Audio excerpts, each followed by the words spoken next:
Well, we're going to close out our series of outstanding speakers. It's been such a great week by hearing from someone who has devoted the better part of his life to Rotary. Please welcome past RI Director Andy Smallwood of the Rotary Club of Houston Hobby Area, District 5890, to introduce our speaker. Greetings. I am very honored to introduce our speaker, Richard D. King. We have been friends for over 30 years. He's a retired trial attorney. He's taught law at Brigham Young University. He served as a captain in the U.S. military intelligence. He's been a Rotarian since 1968, and he's a member of the Rotary Club of Niles in Fremont, California. He served Rotary as a club president, a district governor, a trustee of the Rotary Foundation, an RI director, and in 2001-2, he served as president of Rotary International with the theme, Mankind is Our Business. As RI president, Rick focused on two major areas. One was membership growth, and the other was our foundation. That year, we had a net membership growth of over 75,000 new members, which is still the highest membership growth in our history. Additionally, we set the record that year for contributions to the annual fund of the Rotary Foundation. He's married to the beautiful Sherry King. They have two grown sons and reside in the Mission, San Jose area of the San Francisco, California Bay Area.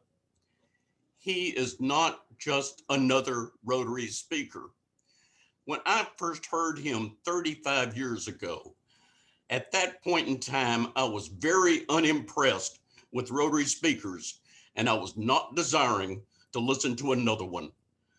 His speech that night overcame my daydreaming, and I finally resigned to just listen to him, and it was well worth my time.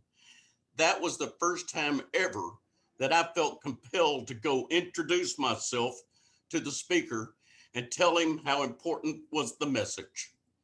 Now, after hearing Rick speak hundreds of times, hey, I am still just as excited to hear this next speech. So please give a virtual Texas and Oklahoma welcome to one of Rotary's best assets, my good friend, past RI President, Richard D. King. Take it away, Rick.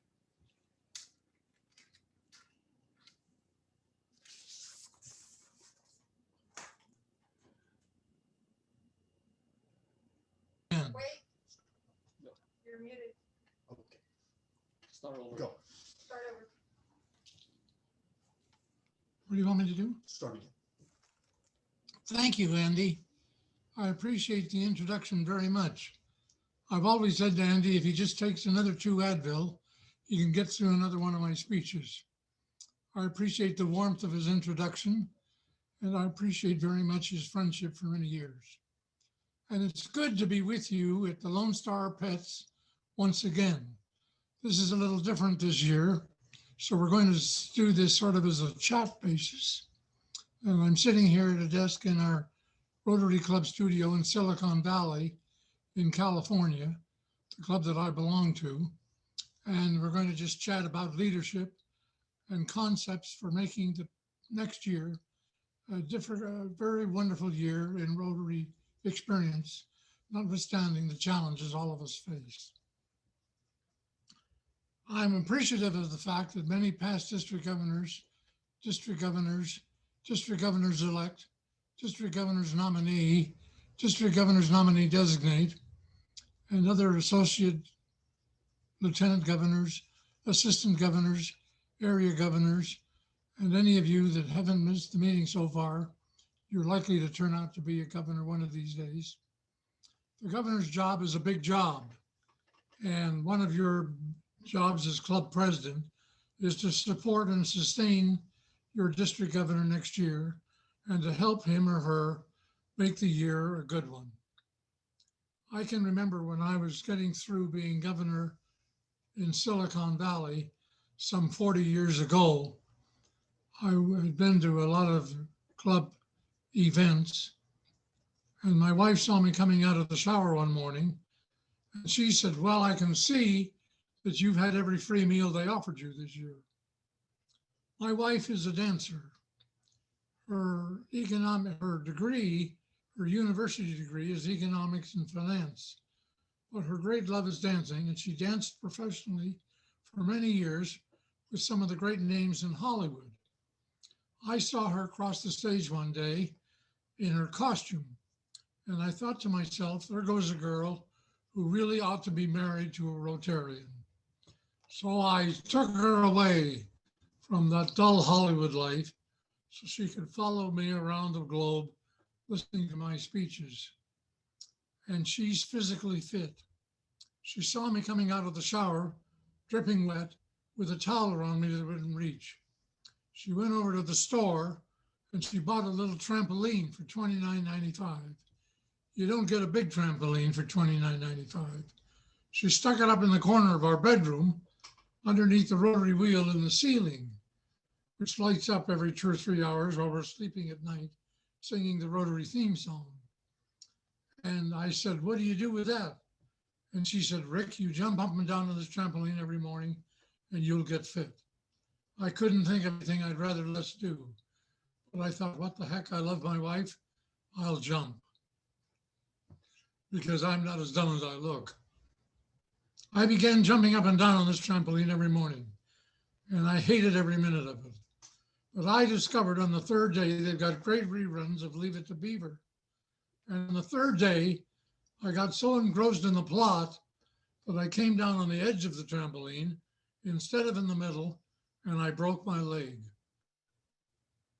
And I was so happy this happened after only 3 days, and I could throw that trampoline away, and I wouldn't have to jump on it anymore. And I had to wear a cast, because when you break your leg, you got to wear a cast. And I got get well cards from Rotary Club presidents who loved and sustained and revered their district governor, just the way I know you will next year. One I've kept close to my heart all these years is one that our club president wrote to me, a personal get well message on the inside. Dear Governor Rick, we want you to know that the Rotary Club of San Lorenzo, California, by a vote of 17 to 15, hopes you recover. Which I thought was a landslide considering that club. There's a PS on here, we were going to send you flowers, but that lost 5 to 27. So I know that you will respect and sustain your governor, just as those club presidents respected and sustained me 4 decades ago. I think that if I was to come up with one word that defines leadership, the word would be influence.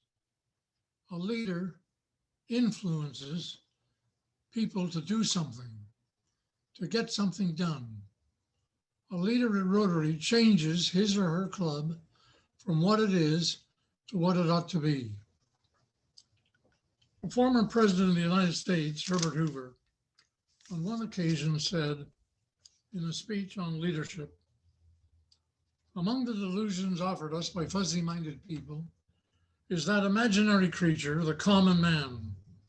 It is dinned into us that this is the century of the common man. The uncommon man is to be whittled down to size. It is a negation of individual dignity and a slogan of mediocrity and uniformity. The humor of it is that when we get sick, we want an uncommon doctor. If we have to go to war, he said, we yearn for an uncommon general or admiral. If we have a child in school, we seek the uncommon teacher who can inspire and motivate our child to its greatest potential. And if we're running a business, he said, we want an uncommon salesman, an uncommon engineer, an uncommon manager. Indeed, everything that is good in our lives has come to us from men and women who have dared, often in the face of great peer ridicule, to reach out and be uncommon. And more than ever before in all of our history, with the challenges we face this year and next, during the pandemic crisis that has traveled the globe. Rotary seeks the uncommon club president, the uncommon man, the uncommon woman who can reach out and change his or her club from what it is to what it ought to be. It seems to me that there are three characteristics essential to the uncommon Rotary Club president. First, what you know about Rotary, conviction. Second, what you see for your club members next year, vision. And third, what you feel about the job you're going to do next year, commitment.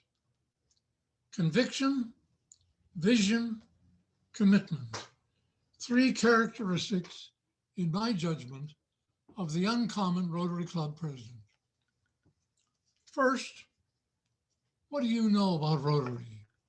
If you're going to be the club president, you need to know about the organization that you're leading. You need to know that Rotary is the most powerful, prestigious, influential, wealthy, commanding service club the world has ever known. You need to know that there are around the world some 37,000 Rotary clubs just like yours, some big, some small, some good, some not so good, doing the work of Rotary on a grand and global scale.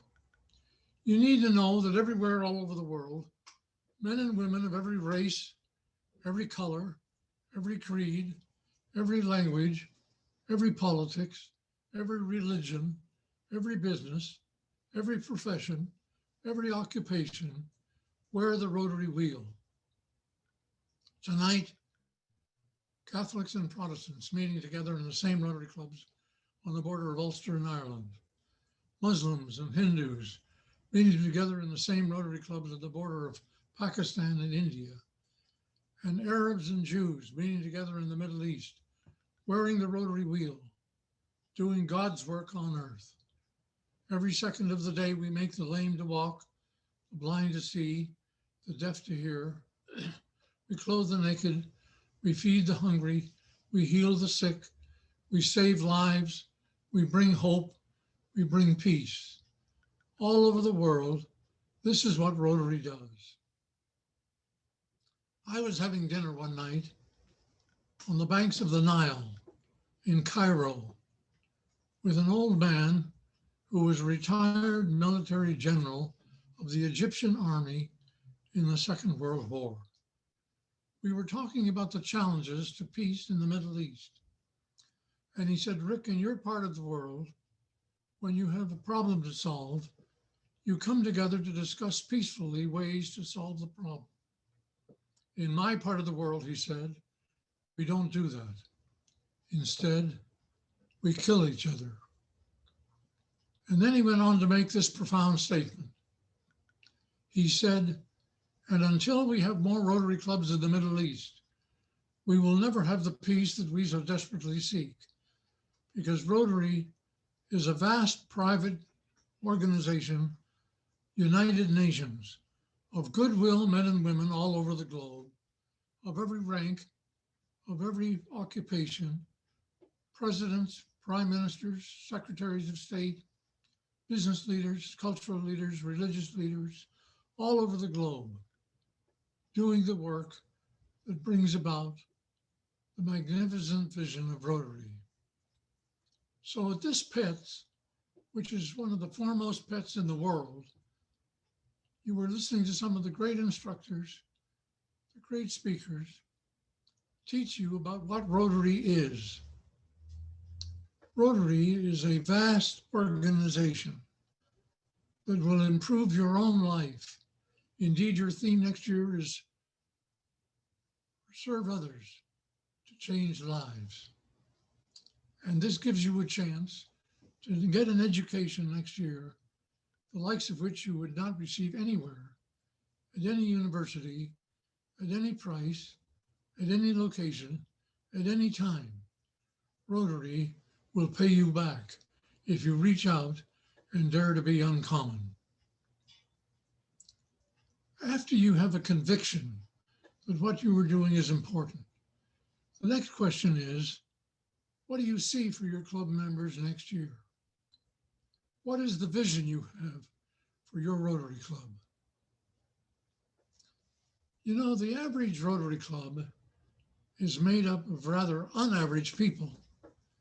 For the most part, they are better educated, better trained, better graduated, better incomed, better successful, achievement-oriented, goal-oriented people, or they wouldn't be in Rotary in the first place.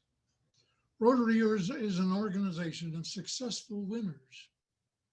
And this gives you a chance to deal with people on a very high level scale.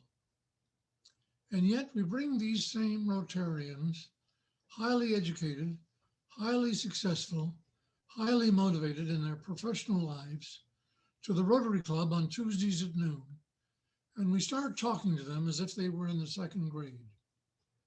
We set goals in Rotary that are so low that if we set those goals the same low in our businesses or professions, we would be bankrupt.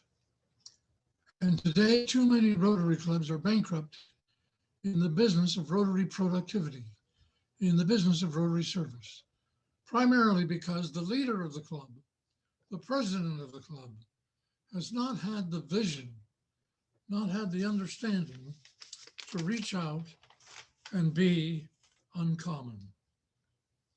Yours is a big job next year.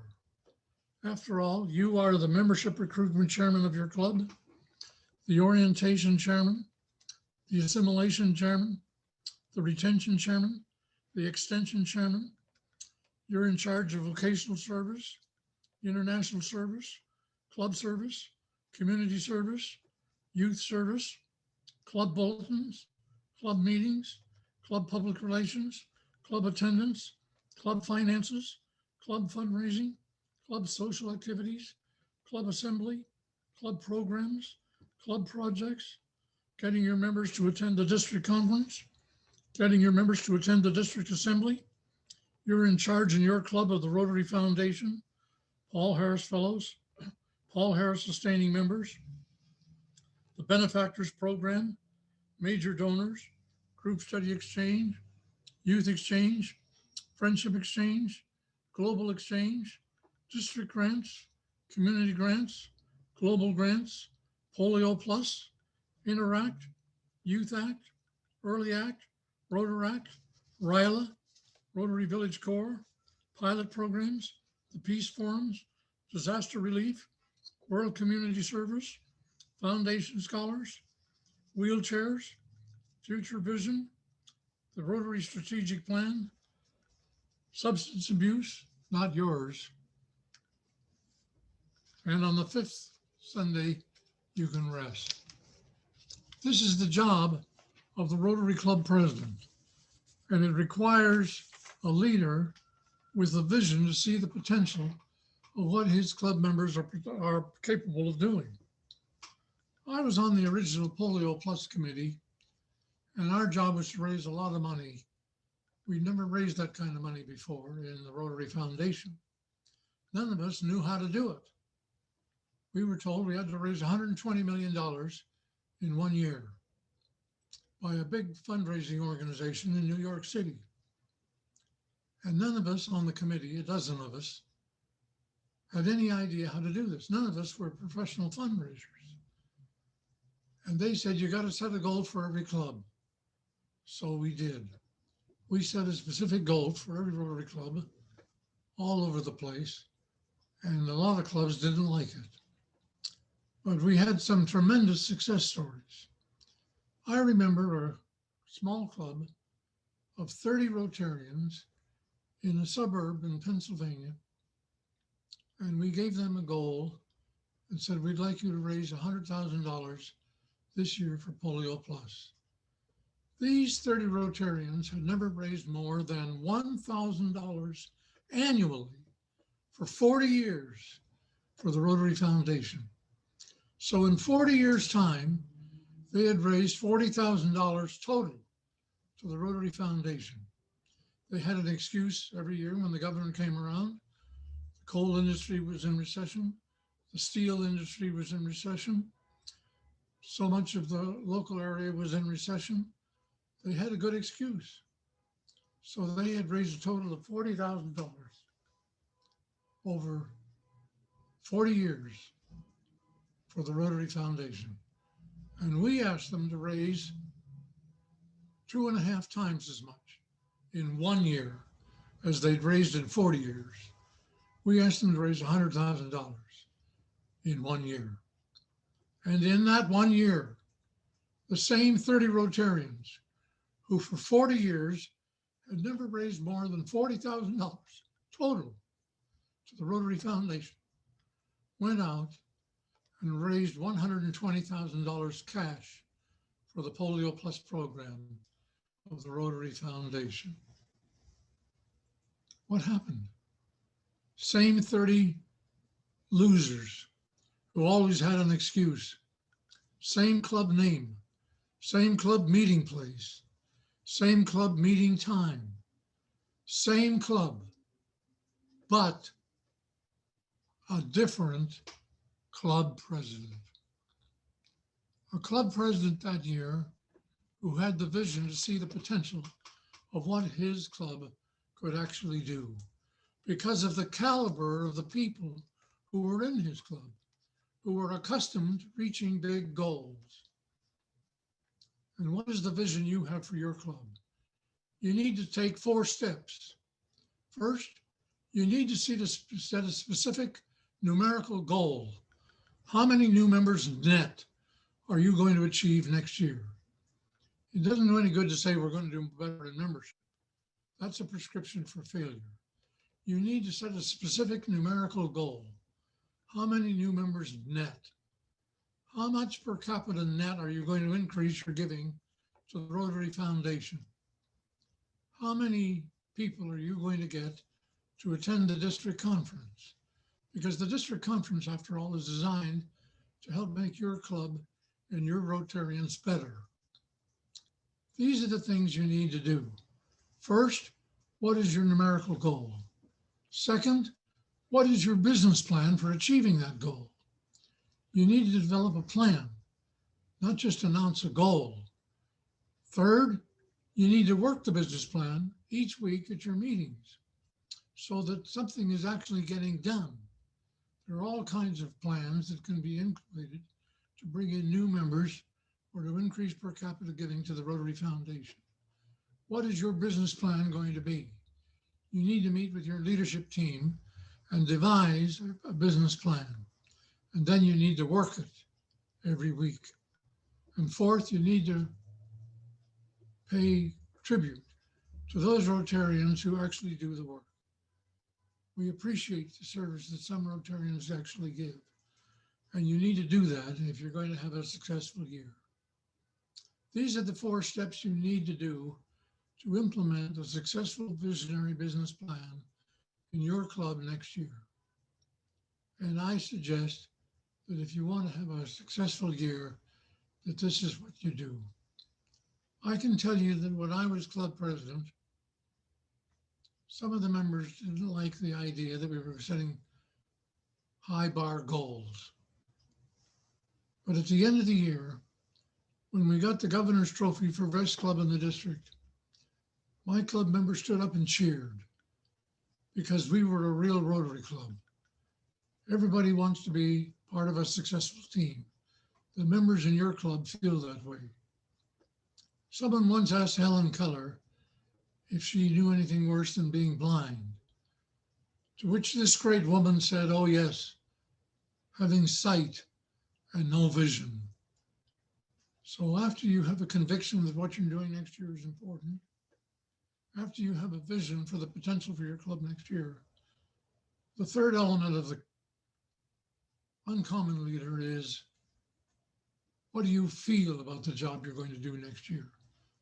What is the depth and level of your commitment? After all, Rotary is the only organization that allows us to engage in the business of humanity. It's important to succeed in our businesses or professions, It's important to make a good living, educate our kids, plan for retirement, pay off our mortgages, do all the things that the cost of living requires. But the only business that any of us are ever going to take when we leave this life is the business of what we've done for others, the business of humanity, of changing lives. This is the business that we will engage forever. And Rotary is the organization that allows us to do just that. And so it requires a commitment on your part. I believe that more things get accomplished because of commitment than because of wealth or power or education or any other objective of the human experience. What do you feel about the job you're going to do next year? I was finishing my lunch one day when I sat on the board of directors of Rotary International some 30 years ago, when an old man came walking in, escorted by a staffer, one of the 600 people who work full-time at Rotary International headquarters. And I watched this man come in and look around the room. His face was lined with the ravages of wars in Eastern Europe in the 20th century. I was fascinated by this man, and I couldn't take my eyes off of him. So I went over after I finished my dessert, and I introduced myself to him. And I said, "You're getting a tour of the building, aren't you?" And he looked at me for a moment, and he said, "All my life I've waited for this day. All my life I wanted to come here to see where this idea began." "Where are you from?" I said. "I'm from Prague," which was then Czechoslovakia. "And you're a Rotarian?" And he stared at me and he said, "I hope so." "You hope so? What do you mean you hope so?" "Well, I was once a real Rotarian, Rick. I joined the Rotary Club of Prague in the springtime of the century, in 1925, and we wore our pins with pride, and we flew the banner outside the hotel where we met every week. And we were proud to be associated with an organization that had its origins in the United States of America. And I said to my wife, let's save up our money. I want to go to America someday. I want to see where this idea began. But in 1939, the Nazis came to my country, and it was treason to be a Rotarian. Some of our members were killed. The club had to disband. We couldn't wear the pin any longer. We couldn't fly the flag outside the hotel where we met every week. And a few of us said, why don't we meet secretly in hiding for just a few moments every week or as often as we dared to remember that we were once Rotarians. And so we did that, Rick, for 6 years. It was a glorious day in 1945 when the Allies came to Prague. And once more, we wore our pins with pride. Once more, I was a real Rotarian. Once more, I said to my wife, let's save up our money. I want to go to America someday. I want to see where this idea began. But 3 years later, in 1948, the communists came to Prague. And once more, we had to disband the club. Once more, we couldn't wear our pins with pride. Once more, we couldn't fly the club banner outside the hotel every week where we used to meet. And a few of us said, well, we met in hiding once before. Let's do it again. Let's meet secretly as often as we dared, lest we be captured. And so we did it again, Rick. We met secretly in hiding for just a few moments. But this time, we did that for 42 years. 42 years. I just stared at him. I couldn't comprehend how different his life had been from mine. 42 years. How many 42 years are there in anyone's lifetime? 2 if we're lucky. He said, I knew that I would never get to America. I knew that I would never be a Rotarian again before I died. And so today is the dream of a lifetime. Because last year a miracle happened. The wall came down. And next spring, you and Sherry have got to come. We're going to recharter the Rotary Club of Prague for the third time in my lifetime. My wife couldn't come now. She's too sick. But I had to come. I had to see where this idea began. And Rick, once more before I die, I'm going to be a real Rotarian. I saw him once. He stood a moment there. His eyes met mine and laid my spirit bare. He held my hand, then passed beyond my ken. But what I was, I will never be again. Commitment. I put my arm around him. I looked into his moist eyes, through my own moist eyes. And I said, my friend, you've always been a real Rotarian. Commitment. And what about you? What is your commitment to what you're going to do next year? It's important that you feel something for the job, that you feel that what you're going to do next year is important. Rotary asks you to reach out and be an uncommon leader of uncommon people and do the job that Rotary needs you to do. A former predecessor of mine, who served Rotary as our international president in the mid-60s, a quiet theologian from Salt Lake City, Richard Evans, took the podium of the Rotary International Convention at the south of France in 1967 with these challenging and provocative words for Rotarians everywhere. It sometimes seems that we live as if we wondered when life is going to begin. It isn't always clear just what we're waiting for, but some of us sometimes persist in waiting so long that life slips by, finding us still waiting for something that has been going on all the time.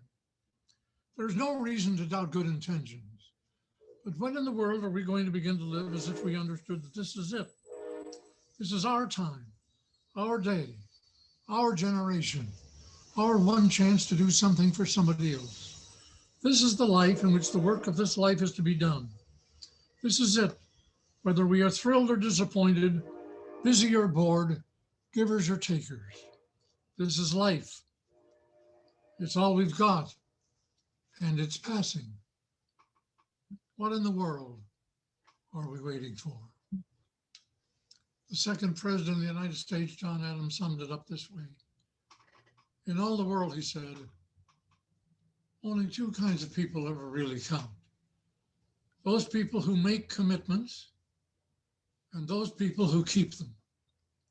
Presidents-elect of Rotary clubs in Oklahoma and Texas, you've made your commitment. Go now and keep it. God bless you. President Rick, I've heard you talk. I've been honored to hear you talk 7, 8 times. And every time I hear you, it inspires me more and more to be the best Rotarian I can be. And it chokes me up and I get emotional because you are just, you're just one of a kind. You are one of those leaders that gets it to the point where it feels in your soul when you speak about what this organization does and what the power that we can take this organization forward. And I just want to say on behalf of everyone on this call, we are honored and so privileged to know you. We thank you so much for all that you have ever done for Rotary and the world. And thank you, sir. Thank you for all you do. Well, thank you for those comments. I can only say, hearing you speak, that you must be a powerful speaker yourself. I'd like to hear you one of these days. Well, Thank that you would for be the that would be my honor, and I will come and hang out in California, and we'll make that happen. And I really look forward to seeing you again soon. and we give all of our love to you guys. We are out of time.